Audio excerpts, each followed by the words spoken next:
21st century. Digital transformation in Insurtech, insurance technology. The rise of digital technology has transformed the insurance industry.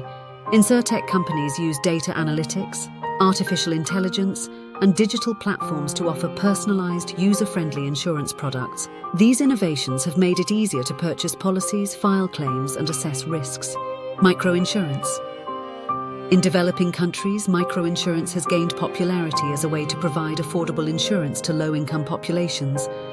These policies cover health, life, and property risks at a fraction of the cost of traditional insurance. Conclusion. From ancient trade practices to modern digital platforms, insurance has evolved to meet the changing needs of societies. Today, it plays a crucial role in protecting individuals and businesses against a wide range of risks, while constantly adapting to new challenges and opportunities in the global economy.